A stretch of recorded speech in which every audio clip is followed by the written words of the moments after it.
Bonjour à tous, c'est Jean-Pierre Améris, le réalisateur du film Les Folies Fermières. Je vous souhaite à tous bienvenue sur Cinécran.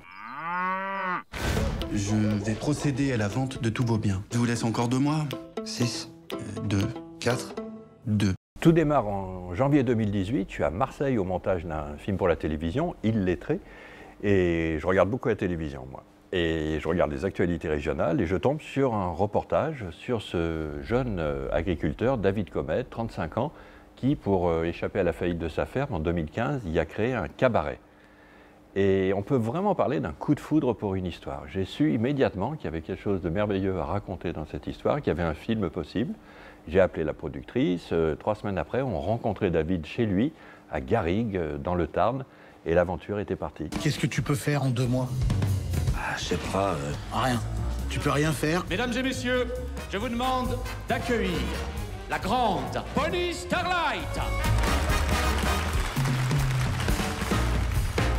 J'ai quelque chose à vous proposer. Ah bon? Vous travaillez dans quel domaine? J'ai un élevage de vaches laitières. Je suis quand même souvent inspiré par des choses réelles et puis l'envie de les partager avec le public. Donc là, j'ai passé du temps. Ça va toujours avec le temps. Il faut apprendre. Moi, je ne suis pas d'une famille de paysans. Donc, je voulais apprendre et David m'a bien reçu dans sa ferme. Et là, j'ai pu voir quelles difficultés il avait dû affronter pour mener à bien son projet. Et difficultés, par exemple, au niveau de sa famille. Lui, à un moment donné, il était professeur dans un lycée agricole. Ses parents ne voulaient absolument pas qu'il reprenne la ferme. Pour beaucoup de familles de paysans, aujourd'hui, c'est terrible. Ils ne veulent pas que les enfants reprennent la ferme. C'est trop dur, on ne gagne pas assez. Enfin, c'est vraiment un métier trop difficile. Et lui, à un moment donné, il a dit je reviens. Je quitte le lycée, je quitte l'enseignement et je reviens et je veux exploiter notre ferme qui vient de 3 générations. Et j'ai aimé ça et j'ai senti qu'il y avait à la fois de la comédie humaine, comme j'aime bien, comédie dramatique, puisqu'il y avait ses parents qui s'opposaient à lui, son grand-père, comme le fait Guy Marchand dans le film. C'était vraiment l'occasion de faire un éloge des rêveurs qui concrétisent leurs rêves, avec toutes les difficultés. Je veux monter ce cabaret pour montrer que le Cantal est pas mort. Avec vous, je peux y arriver. Alors que les choses soient bien claires. 1. Je ne participe pas aux travaux de la ferme. Saucisson? Non, rarement au petit-déj pour moi. 2. L'artiste c'est que c'est moi. Et 3. Je ne couche pas. Pardon. Ce n'est finalement que ma 4e comédie. Si je pouvais, je ne ferais que des comédies. J'adore l'idée quand même de faire sourire et de donner du baume au cœur aux spectateurs. Mais ce que j'aime justement dans la comédie à l'italienne, comédie, je ne sais pas, même de Claude Sauter, c'est que tout se mêle, finalement. Le drame n'est jamais loin. Mais la comédie, il s'agit de prendre un parti pris qui va vers la lumière. Et là, je sentais qu'il y avait tout ça, l'éloge du collectif, en effet, c'est-à-dire on ne fait rien tout seul, comme le dit David Comet, la rencontre de 2 mondes qui, a priori, n'ont rien à voir ensemble, et qui ont beaucoup d'images toutes faites, les paysans, notamment ses parents, quand même, et c'est là où j'ai senti qu'il y avait du comique. Quand je les ai rencontrés, ils m'ont tout de suite dit « le cabaret est à 100 mètres ». Mais nous, on est des paysans, on est content que David s'en soit sorti grâce au cabaret, mais nous, on n'y va pas, on a notre dignité, on ne veut pas voir des filles avec des plumes partout. Donc j'ai senti que ça faisait comédie quand même. Et puis, beaucoup d'a priori sur les gens du spectacle, égale en gros luxure, prostitution et drogue, quand même. À Pôle emploi, ils m'ont donné plein de contacts d'artistes géniaux de la région. Du côté des artistes aussi, les paysans, gros lourds, ils ne connaissent rien à la musique, etc. Et donc je me suis dit, c'est fascinant, tous ces gens, de les mettre ensemble dans une ferme, des paysans, des artistes, et de voir ce qui va se passer. Donc l'idée, c'est de faire un cabaret ici. Le premier cabaret à la ferme de France. J'ai cherché, il n'y en a pas d'autre. Faut peut-être se demander pourquoi. J'avais en tête quand même des archétypes du western que j'adore. Et pour moi, David, Alban Ivanov, ce paysan, c'est quand même le cow-boy qui veut sauver son ranch. Et finalement, comme dans les films, en toute humilité, de John Ford, il y a toujours la fille de mauvaise vie de la ville qui va passer. Et c'est devenu Bonnie, que joue Sabrina Ouazani, merveilleusement, que David va rencontrer dans un cabaret et va engager pour faire la mise en scène du spectacle et danser. Donc il y avait ces oppositions-là, le cow-boy et la fille de mauvaise vie, c'est-à-dire un peu boss-top, Marilyn Monroe et Don Murray. En fait, ce que je voudrais, c'est qu'il y ait le spectacle sur scène, mais aussi sur les tables, dans les assiettes. Et on vendrait que des bons produits du coin. On passerait directement du producteur au consommateur. Fini les intermédiaires. Tu fais du Cantal, tu vends ton Cantal. Tu fais du cochon, tu vends ton cochon. Vous voyez? On est quand même dans une société aujourd'hui fort conflictuelle, chacun est dans son groupe, et si tu n'es pas de mon groupe, tu es tu es mon ennemi. Ouais, je vois, avec les petits cochons là, comme ça, ici, au premier rang. Et puis en attendant, là, tout en mangeant, bah moi je débarque à Califourchon sur une vache toute nue. Oui. Enfin, non, pas du tout. Là, il y a quand même quelque chose qui, et en plus ça s'est fait quand même, fonctionne, quoi. On est quand même fort différents et en même temps quelque chose se fait. Il y a des frictions, c'est ça qui fait la comédie, mais quand même ça se fait. Donc éloge du collectif, éloge de la tolérance et en effet montrer des gens qui vont se donner confiance les uns aux autres. C'était peut-être le sujet le plus important pour moi. Mais non, mais... Et voilà, mais regardez, ça se casse la gueule. Mais non, si vous m'aviez dit un bar, à la limite, pourquoi pas, mais un cabaret, non. Pourquoi? Pourquoi? Bah, déjà, pour commencer, il n'y a pas une seule prise électrique. L'acoustique... Ouais, c'est ça, l'acoustique est dégueulasse. Putain, mais c'est même pas isolé. Ce David, il a des rêves en tête, mais il est timide, hein, comme j'ai pu l'être, ou dans les émotifs anonymes ou autres. Et en même temps, il a la ténacité des timides, hein, qui est la mienne, et il ne lâche jamais sur rien. Et dans cette relation avec Bonnie, j'aimais ça, quoi. On peut se dire, tiens, il va y avoir forcément une histoire, elle est super belle et tout ça. Et c'est peut-être un peu autre chose qui va se passer. Il va lui donner confiance en elle, elle va lui donner confiance en lui. En été, on va cuire dans son jus. En hiver, on va avoir les tétons qui pointent. Et puis franchement, qui va venir jusqu'ici, quoi? Trifouiller les vaches. Non. C'est vrai qu'Alban Ivanov m'avait beaucoup touché dans Le sens de la fête de Toledano et Nakache, dans les films de Grand Corps Malade. Et j'aime chez les comiques cette sensibilité qu'ils ont. Hein. Pour moi, il a vraiment quelque chose de Coluche, de Jacques Villeray aussi. C'est-à-dire, les comiques, faire rire les gens, il faut être plein d'émotions en soi, quoi, hein. Et Bonnie, quoi, Sabrina Ouazani, il y a quand même quelque chose, c'est quand même écrit pour elle, et il y a quand même quelque chose d'elle. Hein. J'essaye de filmer la personne que j'ai en face de moi, et il y a quand même quelque chose d'elle, avec ce rire tonitruant qu'elle a, avec cette énergie, hein, ce côté un peu qui me touche toujours, un peu comme Virginie Efira dans Une famille à louer. J'aime beaucoup, moi, ces filles grande gueule, au bord d'être vulgaires, mais qui finalement sont les plus fragiles de toutes. C'est quelque chose qui me touche beaucoup dans la vie, donc qui se retrouve dans mes films. Non mais... Pardon, mais on n'est pas dans un conte de fées. Les citrouilles se transforment pas en carrosse et les granges en cabaret.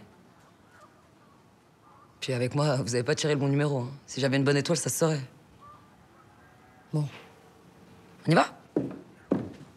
Je voulais pas, et c'est ça qui est génial avec Sabrina Ouazani aussi, prendre des actrices et puis après faire des plans de coupe sur les jambes de vraies danseuses. Hein. Donc l'idée, c'était Sabrina Ouazani danse, et il y a deux sœurs danseuses, Elsa Godard et Lise Lafont, qui sont merveilleuses et qui jouent deux sœurs. Il y avait aussi donc de prévu un transformiste. Hein. Alors là, on a été voir dans des cabarets et on a rencontré ce merveilleux Philippe Benamou, hein, Golda, son nom de scène, et qui a beaucoup travaillé chez Michou et qui fait une Dalida épatante. Eh oui, Gigi, c'est moi. Elle est pas mal, la grande blonde. Faut vraiment que je te parle, hein.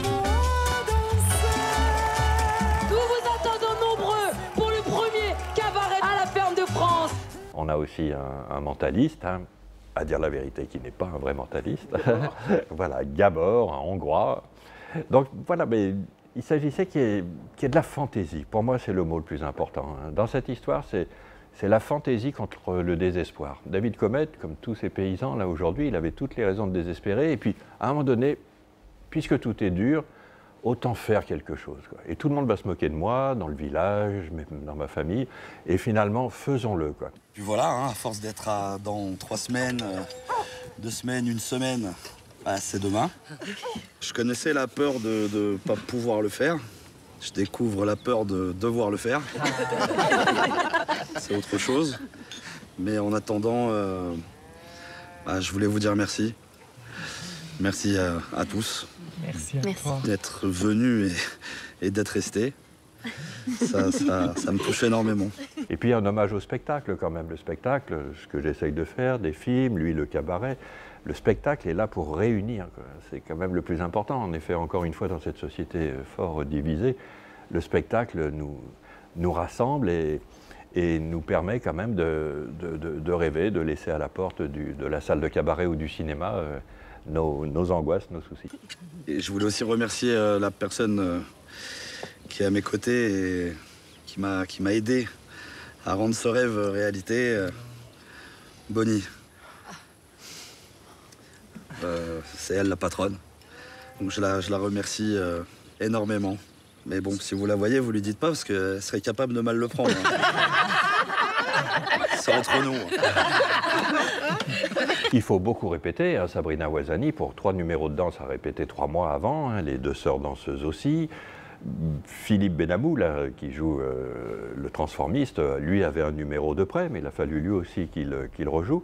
Et puis pour moi, c'était aussi un hommage au théâtre, quoi, hein, comme Bérangère Krief le dit dans le film à un moment donné, mais comment il faisait Molière? Et finalement, le théâtre, c'est des tréteaux et un vague rideau et on joue, quoi. Le plus important, c'est ça. Donc c'est vraiment un hommage au musical, au cabaret. C'est le seul film que j'ai un peu demandé à l'équipe de regarder, c'était le premier film de Fellini, Les Feux du musical, quoi, sur une troupe de musical un peu ringarde, mais tellement magnifique, hein. C'est le message du film, s'il y en a un, c'est vraiment ça, faire quelque chose, quoi. Le bonheur, il est dans quand même l'initiative, la fabrication. Ne cherchons pas forcément le rendement, le grand succès. On est obsédé aujourd'hui par le box-office pour ce qui me concerne. Enfin, non, l'important, c'est faire quelque chose. Et ne pas rester après dans les regrets, j'aurais pu, mais j'ai eu peur du regard des autres. David, pour ça, c'est un petit bélier, quoi, que j'aime bien. Et tout le monde se moque de lui, mais il suit sa route. Je vous lis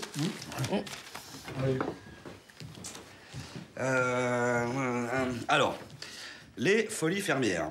Le nouveau cabaret, qui ouvrira bientôt ses portes à la ferme du Coup d'Air, organise une audition. Je peux mettre peut-être une grande audition. Ouais. Hein? Ouais, c'est bien, c'est mieux, c'est mieux. C'est plus pro. Ouais, ouais. Allez. C'est mieux. C'est un film sur sa vie, donc c'est difficile, et je crois qu'il n'en revenait pas. Il a passé la première projection à parler à sa voisine dans la salle, quoi, à dire « mais là c'est incroyable », avec son accent du Tarn, lui il est du Tarn, c'est incroyable. Là je ne sais pas comment Jean-Pierre l'a deviné, mon grand-père c'était ça, quoi. Alors ça, écoutez, parce que j'adore. Si vous savez chanter, si vous savez danser, si vous savez jongler, bref, si vous êtes chaud pour faire le show. Ah, c'est bien ça, j'aime bien si vous êtes chaud pour faire le show. Sympa. Ouais. Rendez-vous samedi à etc. etc. C'est bien, non? Ouais. Oh, maman, par l'extérieur. Tu m'énerves avec ça, qu'est-ce que ça change? Ah, c'est un peu chez moi, ici. Je suis heureux, voilà, que lui, sa femme, et ses parents d'ailleurs maintenant, soient heureux qu'il y ait cette trace, quoi, hein, et cet hommage, en fait. C'est quand même un hommage à son courage. Je t'ai dit qu'il s'appelait Tiroir, celui-là, je crois pas. J'ai dit qu'il s'appelait Reviens. Je sais pas comment il a fait pour vous embarquer dans cette galère, mais vous avez pas fini de ramer. Par l'extérieur, maman. Dans le cinéma, il y a un snobisme à dire « Oh, telle actrice, Michel en l'occurrence, elle a une série, La Stagiaire, elle est très populaire, certes, mais c'est très télé. » Et au final, elle n'avait pas eu de proposition de cinéma, elle n'a pas tourné au cinéma depuis 20 ans. Mais elle est plus profonde que ce que tu crois, cette chanson. C'est profondément kitsch, hein. Wari, tu te souviens quand c'est sorti? Mais je dansais comme une dingue avec mes copines. Moi, écrire une histoire, encre bleue, laissez-moi danser. On venait toutes d'un milieu paysan, on faisait que bosser. Et puis un jour, on a hurlé. Laissez-moi danser, chanter en liberté. C'est vraiment affligeant, c'est se priver quand même, moi je trouve, hein, d'une merveilleuse comédienne, hein, pleine de sensibilité, et je déteste cette idée, hein, que le populaire est associé à la facilité. Je déteste cette idée, et justement c'était même mon sujet, hein, faire un casting très hétéroclite, hein, celui qui joue Gabor le mentaliste, grand acteur de théâtre, de la troupe de Peter Brook, enfin, il y a celui qui vient de chez Michou, il y a Alban Ivanov et Bérangère Krief qui sont des humoristes, il y a Michel Bernier, une actrice essentiellement de télévision, quoi, et Guy Marchand, enfin, et c'est le sujet, quoi, c'est de voir que d'ailleurs, comme les personnages venant d'origines différentes, des acteurs de formation, de milieux différents, pouvaient jouer ensemble. C'est vraiment, encore une fois, ce qui est au cœur du film, hein, c'est que la mayonnaise puisse prendre avec des gens qui ont un but. On va faire ça ensemble. Mais c'est pas qu'une chanson, c'est un bras d'honneur. Ça veut dire foutez-moi la paix. Si j'ai envie de danser, je danse. Si j'ai envie de m'habiller en femme, je m'habille en femme. Et si j'aime, je le dis. C'est ça que ça veut dire, laissez-moi danser.